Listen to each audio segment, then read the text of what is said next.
Hello and welcome, everyone. Thank you for joining us today for our first Fair Trade Outsourcing Masterclass. My name is Amy McClay. I'm the Director of Marketing, and I'll be your moderator for this session.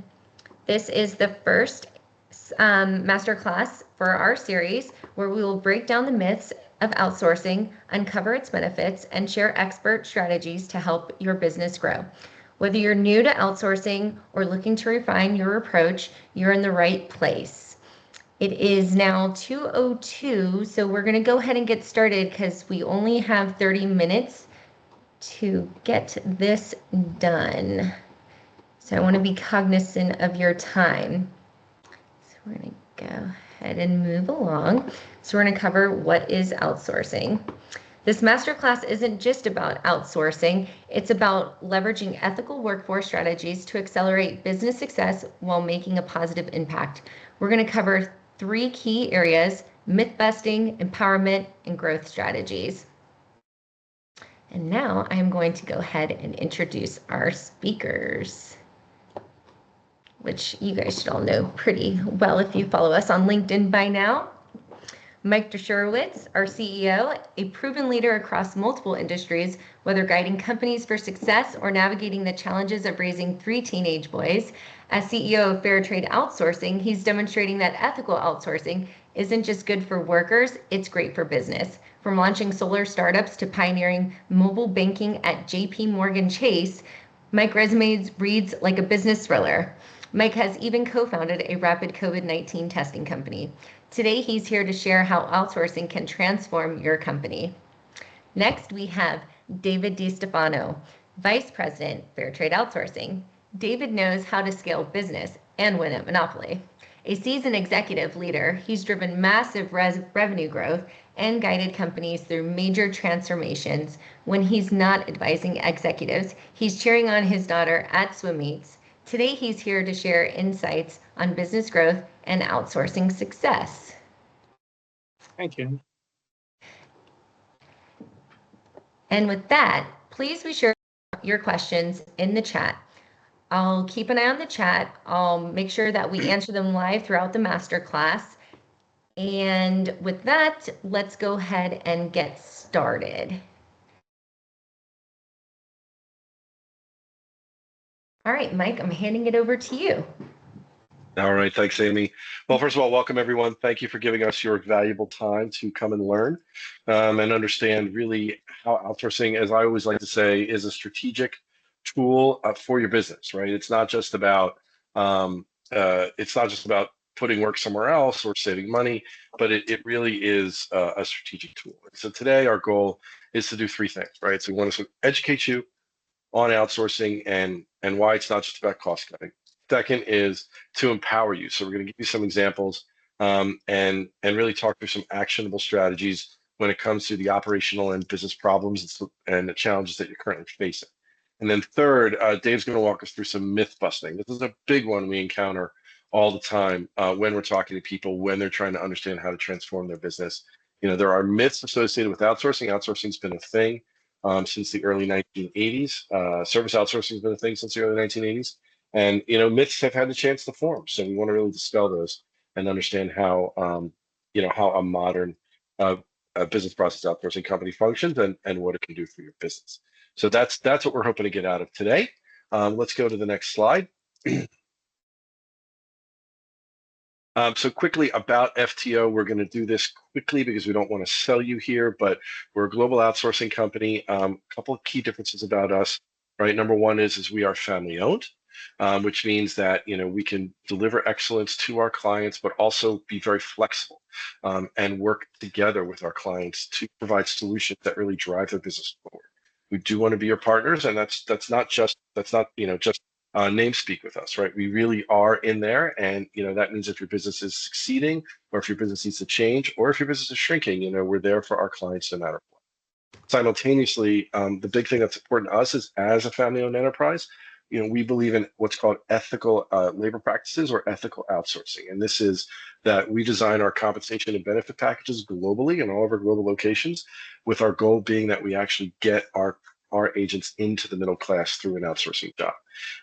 It may seem counterintuitive because it can sometimes be all about cost, but actually, when you put the agents at the center of everything we do, actually you get better results, clients get better results, and we as a company are more resilient and get better results. And then finally, this is really where the world is, right? You have to look at outsourcing companies as solution providers, not service providers and not labor providers, but solution providers who can offer you innovative, effective, more productive solutions to really meet your needs. And that's what outsourcing has become, and FTO certainly is a major practitioner. Next slide, please. So let's quickly talk about what is outsourcing and how it has evolved. I'm not going to read the definition there. You can see it. You're buying something from someone that's not yourself. You're deciding that you're not going to do this work instead of doing it externally. Everyone will excuse me, I'm getting over a cold. But basically, when you look at the work that you have to get done, are you actually best suited to do it? Or should your company focus on really what it's doing and how it's delivering value for its clients? And in a lot of cases, if the answer is, this is not essential, or if someone else can do it better, then we should outsource it. There are several key types of outsourcing. So, above sort of service outsourcing, right?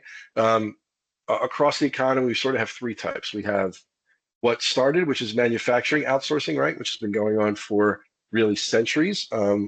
I always like to, quote David Ricardo, which I won't do that here. But then obviously after, manufacturing outsourcing, there is what we call sort of labor outsourcing, right? This is where we really are just trying to get a hold or to use labor in other countries because we either can't find the labor here or it's less expensive to do in other countries. And that's typically, BPO. But these days, there's now this new thing called KPO, which is knowledge process outsourcing. And this is the idea that, hey, in some cases, other places in the world or other societies are actually better at doing certain types of work than we may be at doing it here in the US. And so that's really how it's broken down, BPO, KPO. And then I want to kind of clear up a couple of myths, a couple sort of basic terms you'll hear a lot: nearshoring and offshoring, right?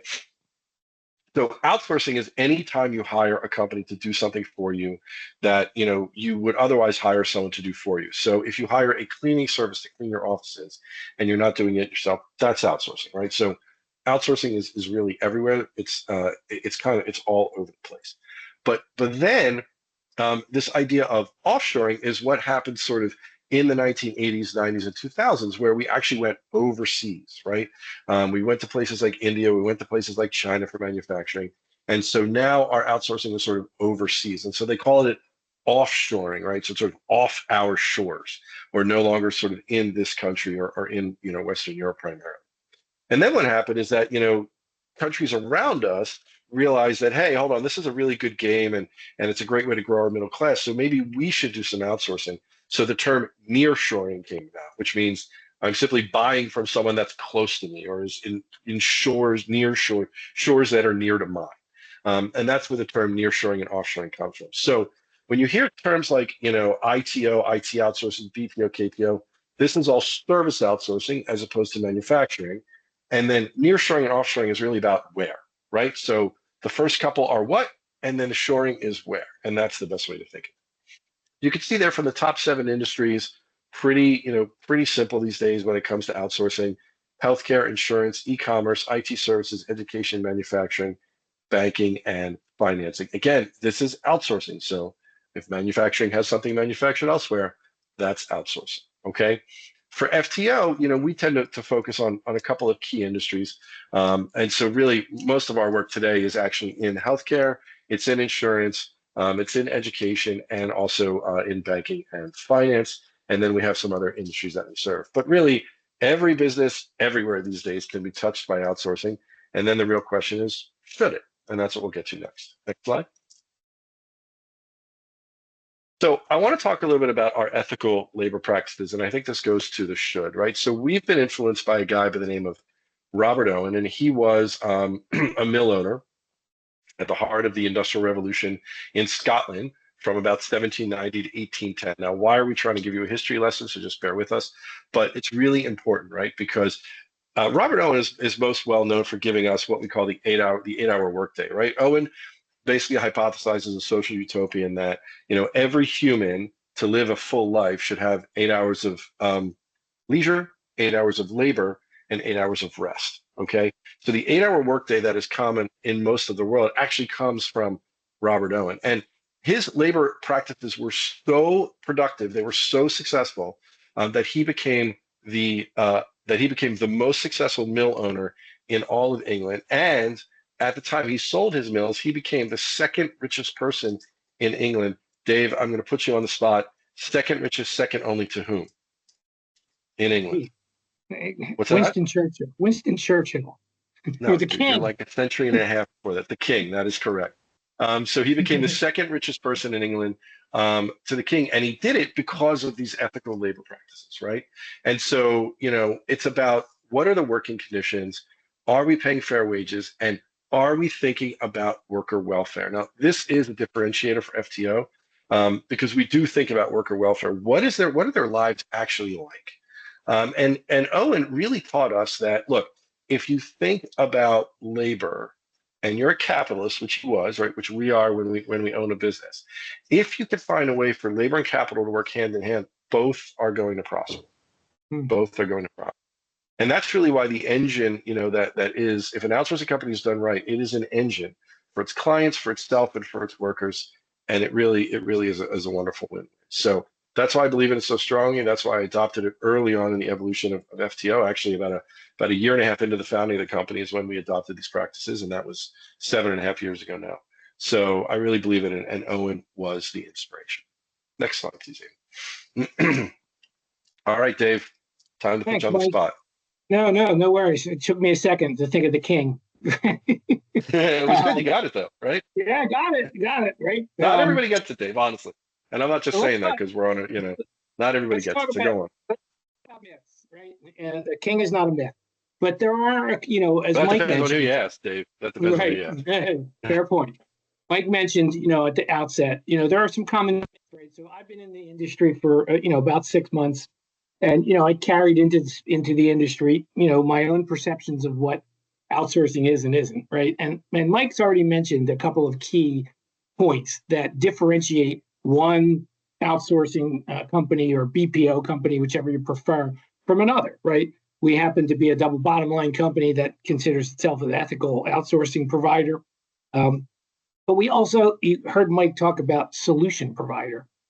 That is one of the largest distinctions in my mind between some of the large players in the space, right, who have rigor, process, et cetera, scale, and others in the space who think of themselves as, we're here to solve problems for our clients, and we do it in a solution orientation, and we become an extension of the team. So let's talk about these myths, right? It's only for large companies. I just read a study last week that said about 40%, a little bit more than 40% of the BPO market is from small and mid-sized companies, right? At FTO, we pride ourselves on working with companies in that space. And in fact, we like companies that are outsourcing for the first time because they're coming to us with a business challenge, right? Oftentimes it's an opportunity. I mean, we want to scale, we want to grow, we see some change in our business, right? And we're there to help them bring best practice from a process point of view, as well as to provide them, resources to scale. So the first one is a resounding false, right? That's a false myth that it's only for large corporations. Second, it leads to job loss.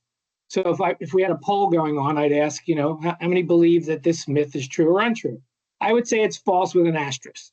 There are companies, clearly, that will outsource purely to reduce its labor costs. And they might, reduce their own, in-house workforce, right? Again, what we see, we don't see that often. What we see is clients, organizations coming to us because they have growth opportunities or they have challenges with process or efficiency. And they're saying, can you come in and not only help us with building out the team so that we can scale faster or more efficiently, but also bring to us all of your expertise and best practices. We literally have a library of workflows that have been documented so that we come to the table with expertise. Mike, you've got your hand raised. I just want to say, like, when it comes to myth number two, I think business leaders have to take into account what's going on in the U.S. labor market right now, right? So if you're a U.S.-based company, it's not easy to find all the people you need to find. And so sometimes, people will come to outsourcing because they just can't get enough people. And so when you look at what's going on in your labor market, I'm sure you see those pressures. And that's why we often these days, outsourcing rarely does lead to job losses. Hmm. Yeah, very good point, right? If we go to three, right, and we'll talk about the point Mike just made in the next slide when we get there, and we talk about what companies should consider outsourcing and not, right? So myth number three is quality always suffers. A resounding false, right? In fact, quality when you outsource with the right part. The one caveat I'd make here is you've got to have the right partner, right? And that partner needs to be tied to both your organizational strategy and your business and your sort of business process strategy, if you will. So in fact, quality should go up in this case, and why we pride ourselves on quality enhancement. And we do that through service level agreements, production KPIs, quality KPIs, and a healthy reporting and feedback mechanism driven by our workforce management services that sit behind the agents who we're deploying, right? So that we're always looking at how do we get maximum efficiency? How do we drive decisions with data? How do we scale based on changing dynamics, right? What is the real-time management that's going on? So we're really looking at the impact that we're making, not just throwing bodies at a process. We want to enhance the process and therefore the quality. So resounding false on that one. And really, when done well, what an organization gains is what I mentioned: specialized expertise, scale and efficient processes, innovation, and our best practices from 10 years of working with organizations.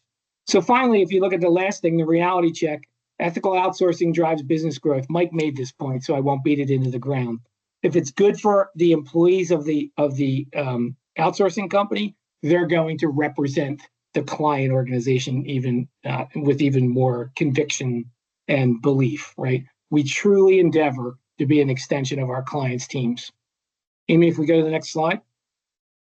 So let's talk about why should every company consider it, right? And we've talked about some of these already. So if you've got questions, please ask them. Otherwise, I'll just briefly touch on a couple of these, right? Expanding top line. I would think if I were to reorder these things, from someone who doesn't work in the industry, you probably would expect to see number 2 bullet first. Hey, cost savings, bottom line impact. Because as Mike just said, you could offshore at 60% of the cost of having, in this particular case, U.S. labor, right? So if all you're trying to do, let's say you're a PE-backed company and you've got tremendous pressure on your EBITDA, right, to really drive EBITDA, and you're a service business and you're like, well, I'm 70% of my cost is labor. What do I do? Well, I got to find ways to reduce the cost of that labor without reducing the cost of my deliverable, right? So clearly, cost savings matter. Expanding top line revenue comes in a couple of different ways. Again, when you think about the types of outsourcing opportunities, we work with organizations on lead gen and sales as much as we work with them on customer service and back-end processes, right? So I'm either going to help you expand that top line revenue with better processes and talent, or I'm going to allow you to take those cost savings that you realize from taking non-strategic workflows and redeploying those dollars into your business, right? Therefore, driving revenue differently. So I'm going to expand revenue. I'm going to save money. I'm going to have smoother operations and efficiency, right? That not only helps, that's not only what we bring to the table, but then the organization starts to feel better and different because they're operating at a different cadence and at a different level of precision. Mike mentioned this. I don't think this can ever be understated. And those of you as leaders who have gone through COVID, you recognize that when COVID hit and suddenly we were hybrid or remote, your global talent pool just grew exponentially. Well, now if you overlay, a BPO or an outsourcing partner to your team, you've got access to global talent, right? And specialized global talent. So whether you've got labor shortage, whether you've got capacity constraints, whether you've just got high costs, this is a tremendous opportunity to expand your talent base. Focus on your core business functions. I just mentioned that. If you outsource your non-critical business functions, and that's almost a misnomer because every function in business is important, but clearly some are more critical than others.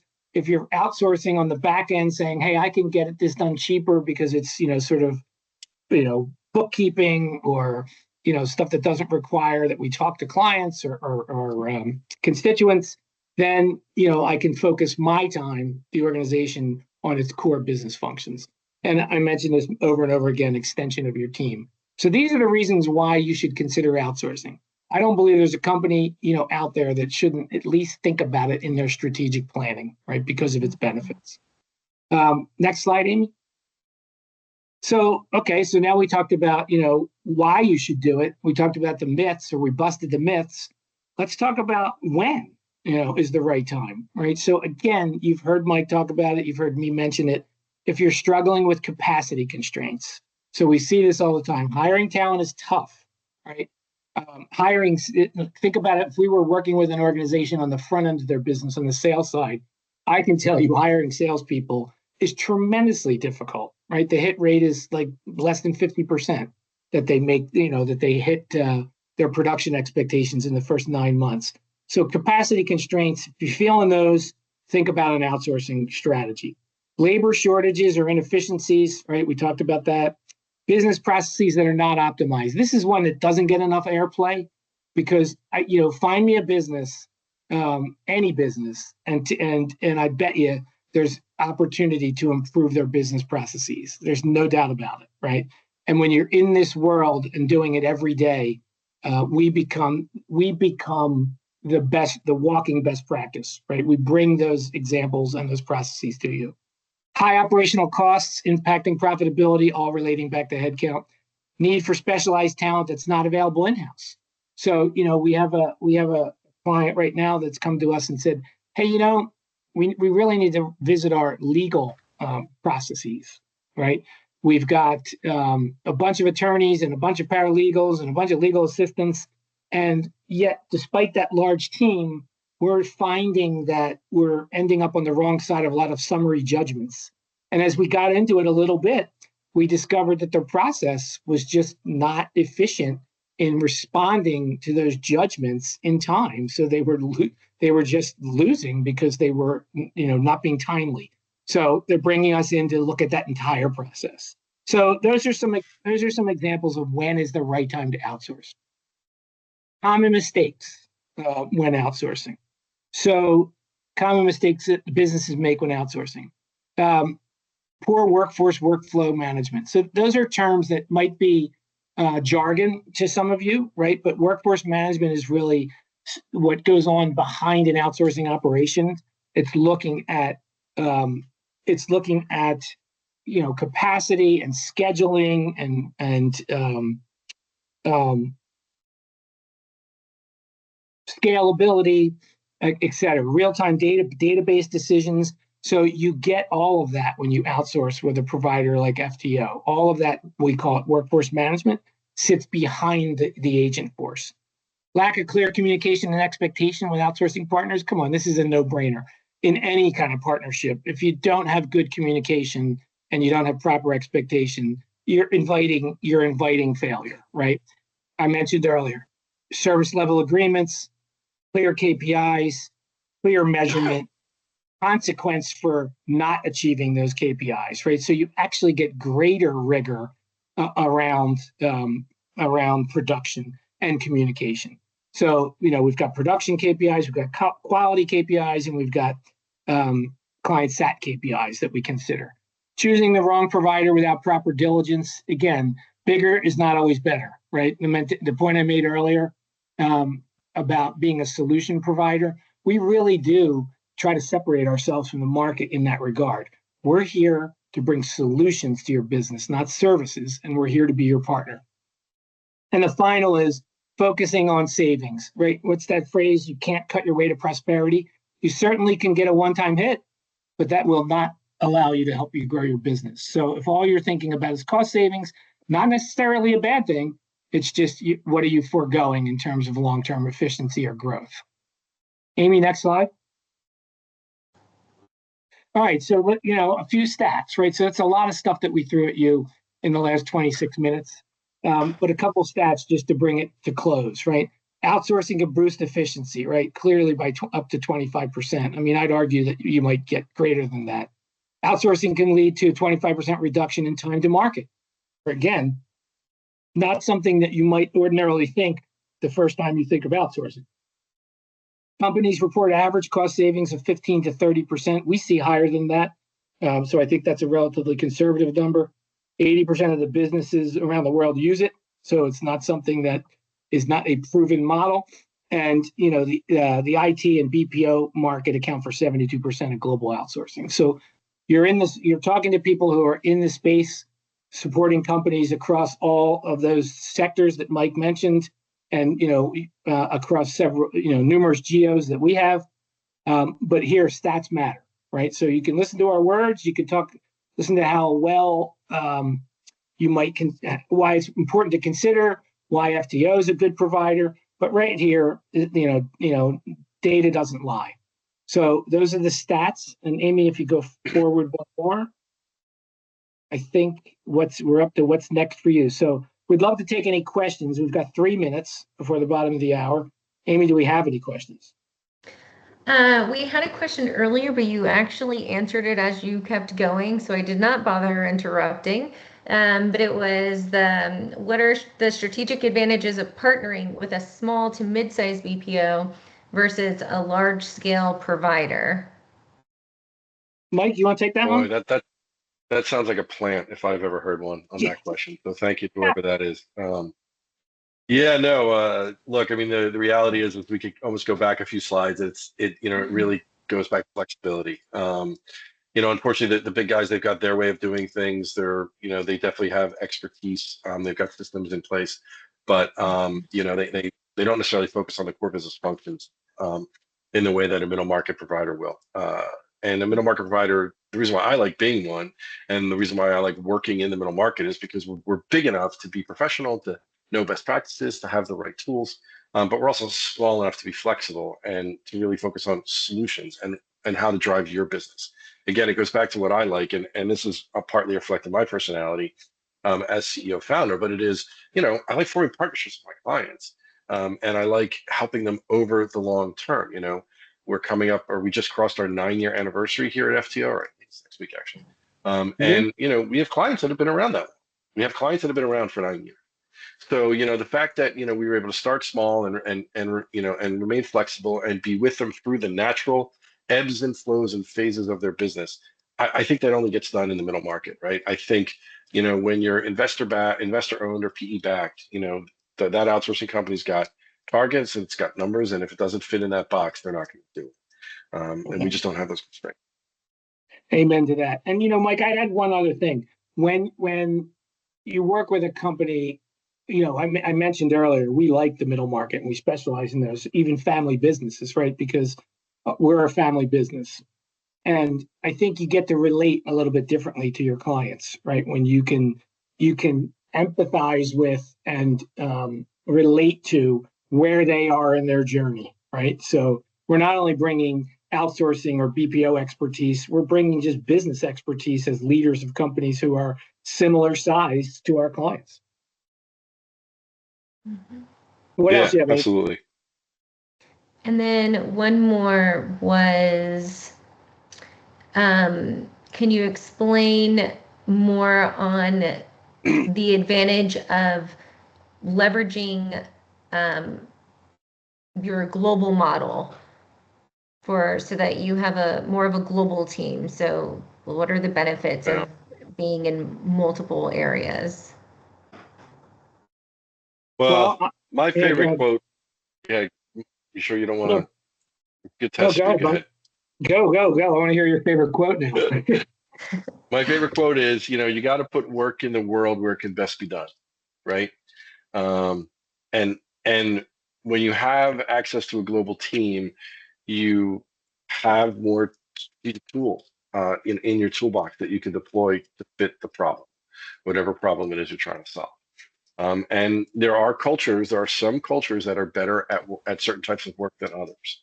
And that's why even in the middle market, we have facilities all over the world, because sometimes work that comes to us shouldn't be done in this location, it should be done in this location. And that's a very conscious choice that, you can make with outsourcing that you can't on your own, right? Yeah. Because if it's on your own, do I have to start an office somewhere? What does that look like? Do I need a foreign subsidiary, et cetera, et cetera? When you come to an outsourcing company, all that's built, right? And it's just a matter of, where do I put work in the world? Where can this be done? So.